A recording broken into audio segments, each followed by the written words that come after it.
What is going on, everybody? It is Dylan with Astrodfs, bringing you a brand new video. Today's video is Week 7 wide receivers and tight ends to target on the main slate. So starting it off, Justin Jefferson cash play, 8,500 against Minnesota. His numbers against Minnesota are amazing. He's averaging over 134 yards and 7.5 receptions against Detroit. Now, granted, Detroit's secondary kind of a little better than they have been before. Carlton Davis, I was kind of hoping was out, but he did log a full practice, so he will be in. But still, this Minnesota offense has been really hot and really hot to start games. That's kind of where they attack you. They just get the beginning of the game and then just go from there. So really like Justin Jefferson in this one. Jamar Chase, I will mention as a tournament play just because of how bad Cleveland's defense has been so far, especially against man coverage. Jamar Chase is only getting better and better this season, it seems, versus man coverage. So I really like him there. Amon-Ra St. Brown, though, is a catch play, 8,300. Granted, Detroit hasn't had to use Amon-Ra the way they have in previous seasons, to where you just give them 12 to 16, 17 targets. He's getting 10 plus receptions, getting 100 yards, and then sneaking in a touchdown every now and then. They're using Jameson Williams in different roles. They're really efficient running the ball and using the running backs. They haven't really used Laporta much. But in this matchup, if Minnesota does what they've done and get off to a hot start, Amon-Ra is going to be part of that, comeback. But I mean, Detroit's offense against Dallas, this game could go either way. So I want exposure to both of these wide receivers, Amon-Ra and Justin Jefferson, in this. Although it is really hard to stack both, you're going to have to pivot and punt at other positions if you want to run both plus one of the quarterbacks for that game. So both of them I like, though. I definitely want to get ownership in that. Cooper Kupp, watching the injury status, if he does play, I think he's very playable at 7,900. Vegas runs quite a bit of man coverage. Cooper Kupp, one of the best receivers versus man coverage, and one of the highest target rates versus man coverage. So if he is in, definitely want to get exposure to that. Malik Neighbors is a cash play against Philly. Philly's secondary has been better, but Malik Neighbors, Wan'Dale Robinson, Darius Slayton, it's clear the Giants want to throw the ball more. They're just going to feed targets. Their run game has been better with Tyrone Tracy in versus Singletary, and it seems like Daniel Jones isn't trying to run the ball as much as he has in previous seasons. So it's good for Giants pass catchers in this game, especially if Philly's offense is efficient against the Giants defense. Then Malik Neighbors, Wan'Dale Robinson, I definitely want exposure there. Tyreek Hill, I'm going to say is a tournament play because Tyreek Hill is so cheap. Granted, Miami's offense has been very underperforming since Tua's been out. I think that's very clear. But for the price point of Tyreek Hill, the matchup, I want to get exposure to Tyreek Hill. It's very, very likely he has one of his better games of the season this week. It might not all come through the pass, right? They might get him the ball in some running plays, but I like Miami's offense in this matchup. Jaden Reed, a tournament. Houston dealing with a lot of injuries.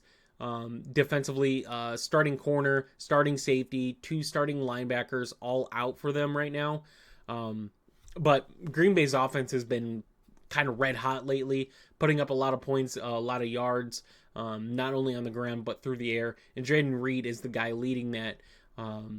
I don't love it, though. I like Wicks in this one as well. But if you want to get up to Jaden Reed, go for it. I think someone like Drake London is in a better spot, though, at 6,900 against Seattle, who now, not just Tyreek Woolen, but Trey Brown is also out for Seattle. So 2 starting corners out, like Drake London, like Darnell Mooney in this matchup, but Drake London for his price point, really, really good.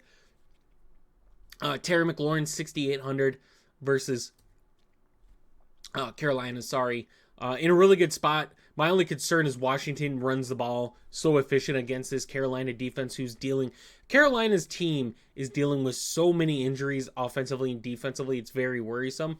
And Washington's offense has put up, I think, 20 plus points in every game.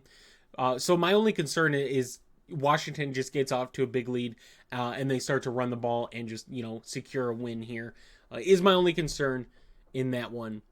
Deontay Johnson, he is not out. If you've been here before, you know my key. Usually when I have that red, it's an injury and they're out.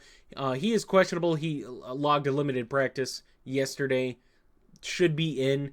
I would just watch it though. It's definitely an injury to watch because you get someone like Jalen Coker, who is 3K on this slate if Deontay Johnson is out, right? I don't expect Deontay Johnson out, but we've seen some crazy things, right? We've seen someone like Evan Ingram get out during warmups and then be out for weeks. So I expect Deontay Johnson in, but if he's out, someone like Jalen Coker opens up. Tank Dell is stackable in my opinion at 6,500 versus Green Bay. Stephon Diggs numbers are a little bit better versus man coverage, but for the price point of Tank Dell, I want to get more exposure to Dell at his price point than Diggs at his. T. Higgins is stackable. Like I like Cincy's offense. I think Cincinnati's offense, since Burrow, starting to get a few games, Chase being there, Higgins getting healthy, this Cincinnati offense is just going to be a top offense for the rest of the season. Now, it doesn't mean every game they're going to be good, right? They're going to have their struggles. Stuff just doesn't click. It will happen, right? We've seen really hot offenses kind of fall off for a game or two, but over the rest of the season, I expect Cincinnati's offense to be a really good one. Now, I've said Cleveland's defense has the talent. They have the talent to be good. They just haven't executed, right? On their offense, they get rid of Amari Cooper. Nick Chubb is back. Hines is back. Like, it seems the running back room is getting healthier. And if Cleveland relies upon the run and are efficient in the run, this Cleveland team could take a turn. But their defense has got to start clicking. So until they do, I want to get some exposure against Cleveland defenses. They run a lot of man coverage.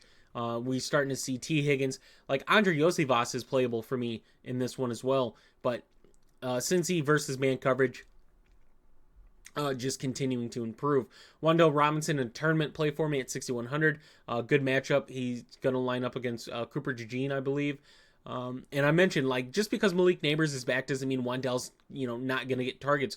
We saw it early in the season. Like, Wan'Dale and Malik Neighbors were continuing to get so many targets combined. It was crazy. So I don't like, I am not going to get there for cash, obviously, but I do want to get exposure for, 12 target Wan'Dale Robinson game where he's been very efficient with these targets. So definitely want to get that. Amari Cooper, I'm going to want to get exposure for Amari Cooper in his first game with a new team. Now, it is worrisome, and I obviously don't have it for cash, and I still haven't updated the Buffalo, so I apologize about that if you guys are still seeing the Cleveland versus Cincinnati, so I apologize about that, but Amari Cooper is still 5,800, and it's against Tennessee, to where Buffalo's 9.5 point favorites. James Cook will be playing. I think this Buffalo team is going to take a pretty good turn in the pass game. If Shakir's in, Amari Cooper's in, Dalton Kincaid, seeing Keon Coleman, I think this move for Amari Cooper is a result of kind of Shakir being banged up, and I don't think Buffalo's pass game was that good.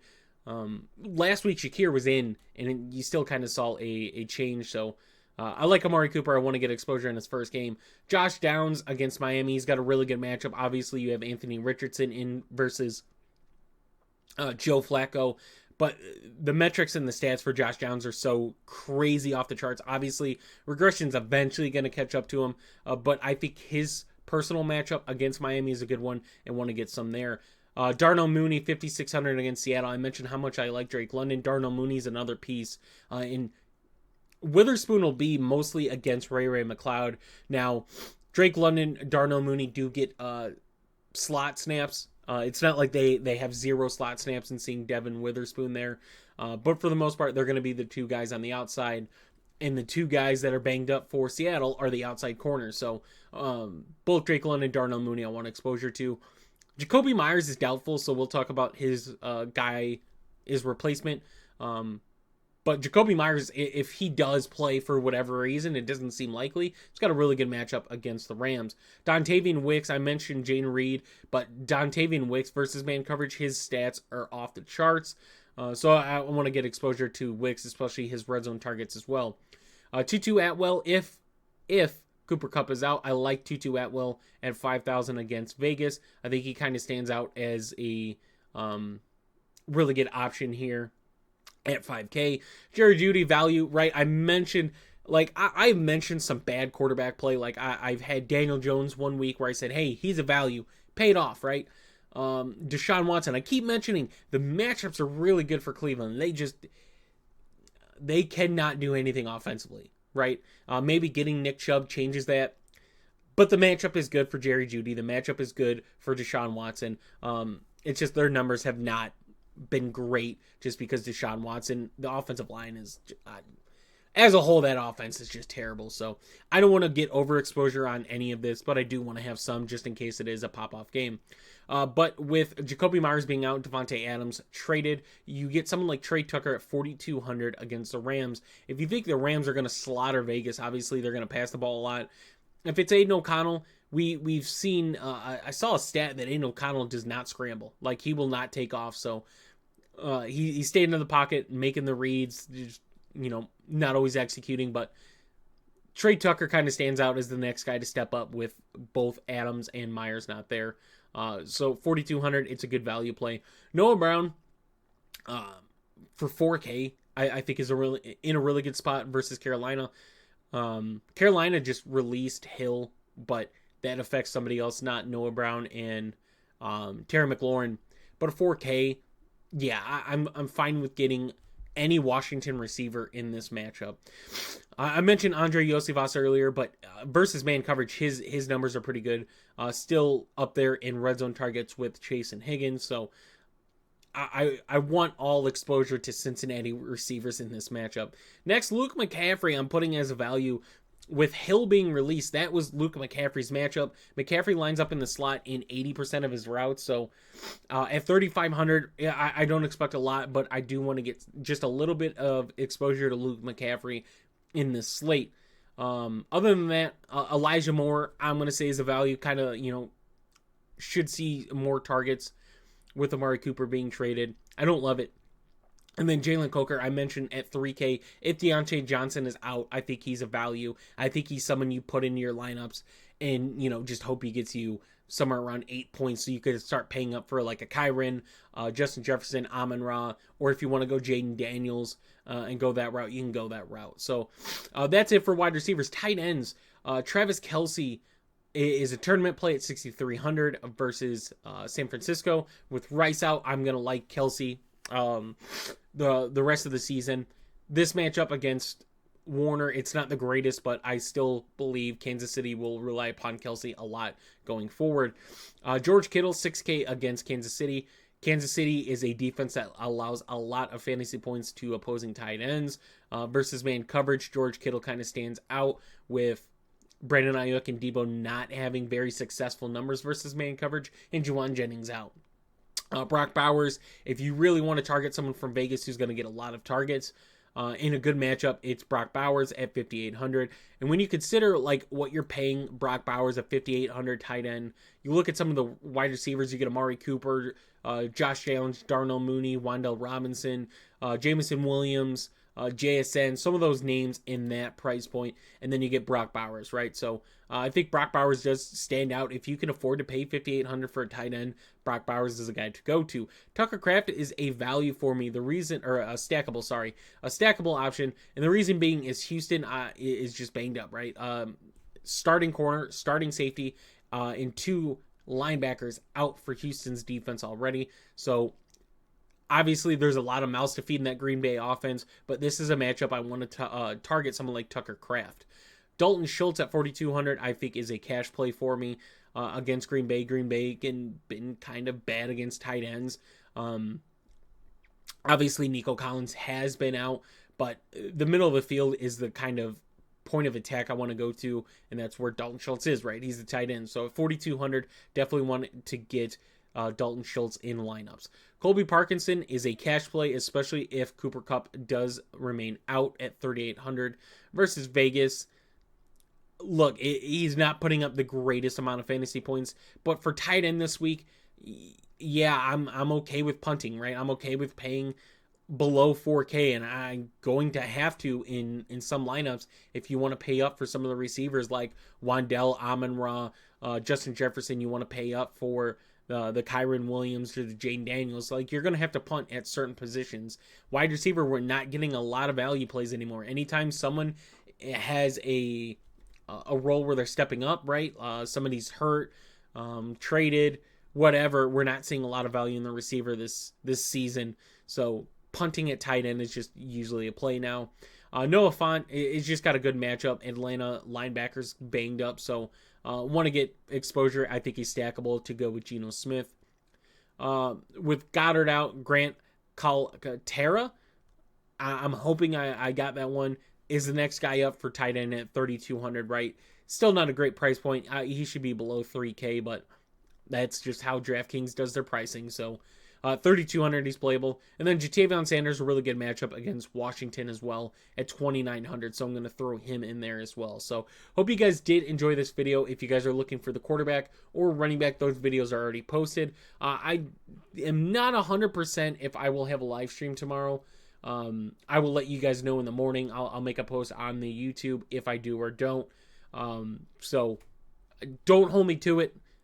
Something came up, so don't hold me to it. I apologize. If you guys are interested in getting these spreadsheets where it will have my smash plays put Sunday morning for subscribers, if you guys are interested in this, my bets and props, or any DFS or fantasy questions, click the link for our Discord. We have a very cheap subscription package and a very good return on investment. So if you guys are interested in any of that, click the link in the description, and I will see you guys in the next one.